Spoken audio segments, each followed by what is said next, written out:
നമസ്കാരം. ഞാനിപ്പോൾ നിൽക്കുന്നത് ഇന്തോനേഷ്യയിലെ ബാലിയിലുള്ള കാൻകു എന്ന് പറയുന്ന ഒരു ചെറിയ ടൗൺ അല്ല, ഇച്ചിരി വലിയ ടൗൺ ആണ്. അവിടുന്ന് ഒരു 8 കിലോമീറ്റർ ദൂരെയുള്ള ടെനാലോട്ട് എന്ന് പറയുന്ന ഒരു സിനിക് വ്യൂ ആണ്. ഇത് പാറകളാൽ രൂപപ്പെട്ട, കടൽ തീരത്ത് പാറകളാൽ രൂപപ്പെട്ട ഒരു പ്രദേശമാണ്. ഇവിടെയാണ് ഇവരുടെ ഒരു അമ്പലമൊക്കെ പണിതിരിക്കുന്നത്. അപ്പം ഈ ടെനാലോട്ടിന്റെ കൂടുതൽ വിശേഷങ്ങളിലേക്ക് നമുക്കൊന്ന് കടക്കാം.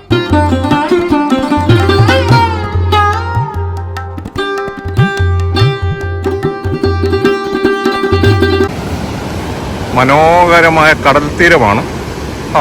എന്നാ വ്യൂ!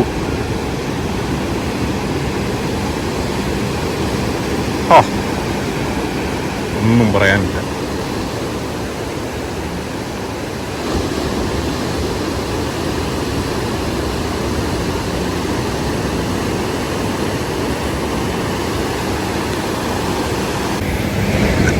ഇതൊരു ബാറാണ്. ബാറും റെസ്റ്റോറൻറ്റും എല്ലാം കൂടെ. രാവിലെ ഇവിടെ തുടങ്ങിയിട്ടില്ല. ഇവിടെ മിക്കവാറും രാത്രിയിലായിരിക്കും ഇവിടുത്തെ അംഗങ്ങൾ.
ടെനാലോട്ടിലെ മനോഹരമായ നടപ്പാതകളാണിത്.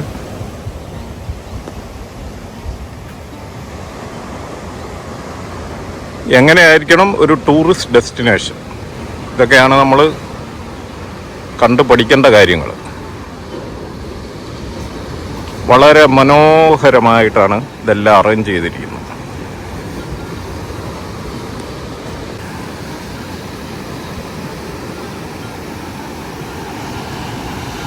അത് കൊള്ളാം. ഏതായാലും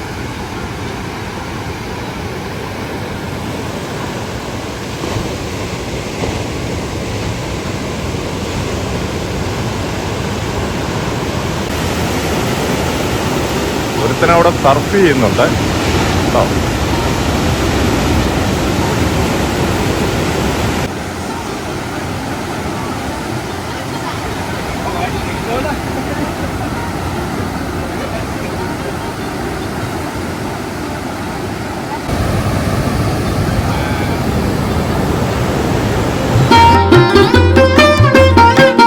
ടെനാലോട്ട് എന്ന് പറയുന്നത് പാറകൾ രൂപപ്പെട്ടുണ്ടായിരിക്കുന്ന ഇന്തോനേഷ്യൻ ഐലൻഡിലെ ബാലിയിലുള്ള ഒരു ഹിന്ദു ടെമ്പിളാണ്.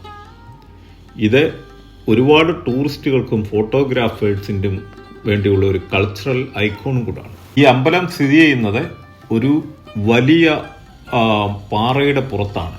അപ്പോൾ അങ്ങോട്ട് നമുക്ക് കുറഞ്ഞ ടൈഡിലൂടെ, അതായത് കുറഞ്ഞ തിരമാല ഉള്ളിടത്തൂടെ നടന്നു വേണം അങ്ങോട്ട് ചെല്ലാനായിട്ട്.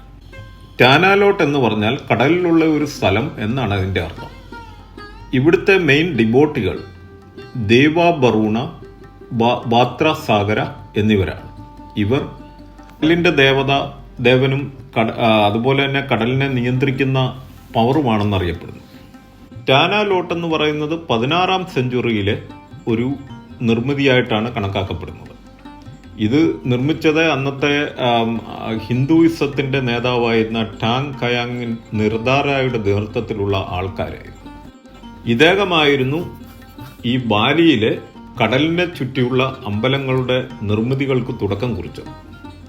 ടാനാലോട്ട് എന്ന് പറയുന്നത് കടലിനോട് ചേർന്ന് സ്ഥിതി ചെയ്യുന്ന 7 അമ്പലങ്ങളിൽ ഒന്നാണ്. ടാനാലോട്ട് എന്ന് പറയുന്നത് ഈ ബാൽനീസ് മിത്തോളജിയുടെ ഭാഗമായിട്ടുള്ള അവരുടെ വിശ്വാസത്തിന്റെ ഭാഗമായിട്ടുള്ള ഒരു അമ്പലം കൂടിയാണ്. അതായത് ഈ ഈ പറയുന്ന പാറയുടെ കീഴിൽ വളരെ വിഷമുള്ള പാമ്പുകളാണ് ഇതിന് ഗാർഡ് നിൽക്കുന്നതെന്നും ഇതിന് കാവല് നിൽക്കുന്നതെന്നും. എന്തുകൊണ്ടെന്നാൽ ഇതിനെ പിശാചുക്കളിൽ നിന്നും കടന്നാക്രമണക്കാരിൽ നിന്നും രക്ഷിക്കാൻ വേണ്ടിയാണ് വിഷമുള്ള പാമ്പുകൾ അവിടെ സ്ഥിതി ചെയ്യുന്നു എന്നുള്ളതാണ് ഇവരുടെ ഒരു വിശ്വാസം. അതുപോലെ തന്നെ ഈ അമ്പലം കാത്തു സൂക്ഷിക്കുന്നത് ഒരു വലിയ പാമ്പാണ്. 1980-ൽ ഈ ടെമ്പിളിനെ വളരെ വലിയൊരു റെസ്റ്റോറേഷൻ അല്ലെങ്കിൽ പുനരുദ്ധാരണം നടത്തുകയുണ്ടായി. പല പാറകളും പൊടിയുകയും മറിഞ്ഞു വീഴാൻ സാധ്യത ഉണ്ടാവുകയും ചെയ്യുന്ന ഒരു ഘട്ടത്തിലാണ് ജപ്പാനിലെ ഗവൺമെന്റ് ഇന്തോനേഷ്യൻ ഗവൺമെന്റിന് ഏകദേശം 800 ബില്യൺ ഇന്തോനേഷ്യൻ റുപ്പി, അതല്ലെങ്കിൽ അമേരിക്കൻ ഡോളർ 480 മില്യൺ കൊടുത്താണ് ഈ ഹിസ്റ്റോറിക്കൽ ടെമ്പിളിനെ കൺസേർവ് ചെയ്തത്. അങ്ങനെ ഈ ടെമ്പിളിനോട്, ഈ അമ്പലത്തിനോട് ചേർന്നുള്ള ഒട്ടുമിക്ക പാറകളും ആർട്ടിഫിഷ്യൽ റോക്ക് ആയി അത് ക്രിയേറ്റ് ചെയ്ത് ആ ഒരു ഫണ്ട്, ജപ്പാനീസ് ഫണ്ട് മുഖേന ആർട്ടിഫിഷ്യലായിട്ട് ഇത് ക്രിയേറ്റ് ചെയ്യുകയുണ്ടായി. 2019 സ്റ്റഡി പ്രകാരം ടാനാലോട്ട് ഈ ഇന്തോനേഷ്യയിലെ ഏറ്റവും കൂടുതൽ ടൂറിസ്റ്റുകൾ വിസിറ്റ് ചെയ്തിട്ടുള്ള ഒരു സ്ഥലം കൂടിയാണ്. ഇവിടെ വരുന്നവർക്ക്, ഈ അമ്പലം കാണാൻ വരുന്നവർക്ക് ഇവയിലുടനീളം നമ്മുടെ ചെറിയ ചെറിയ ടൂറിസ്റ്റുകൾക്ക് വേണ്ടി സുവനീറുകൾ വിൽക്കാനുള്ള ഷോപ്പുകളും മറ്റും ആയിട്ട് ഇത് വളരെ മനോഹരമായിട്ട് ആക്കിയിട്ടുണ്ട്. അതുപോലെ തന്നെ മനോഹരമായ ക്ലിപ്പ് ടോപ്സും റെസ്റ്റോറൻറ്റും അതുപോലെ തന്നെ നല്ല പുൽത്തകിടികളും ഉള്ള ഒരു വളരെ മനോഹരമായിട്ട് ഇത് ടൂറിസ്റ്റുകൾക്ക് ആകർഷിക്കാൻ വേണ്ടി ഇതവർ പ്രസന്റ് ചെയ്ത് അതുപോലെ തന്നെ കാത്തു സൂക്ഷിക്കുകയും ചെയ്യുന്നു.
ടെനാലോട്ടിന്റെ വീഡിയോകളെല്ലാം അതല്ലെങ്കിൽ ഈ പാറ രൂപപ്പെട്ടുണ്ടായ ആ പ്രകൃതി ഭംഗിയെല്ലാം നിങ്ങൾ ആസ്വദിച്ചു എന്ന് വിചാരിക്കുന്നു.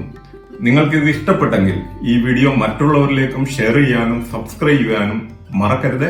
By for now.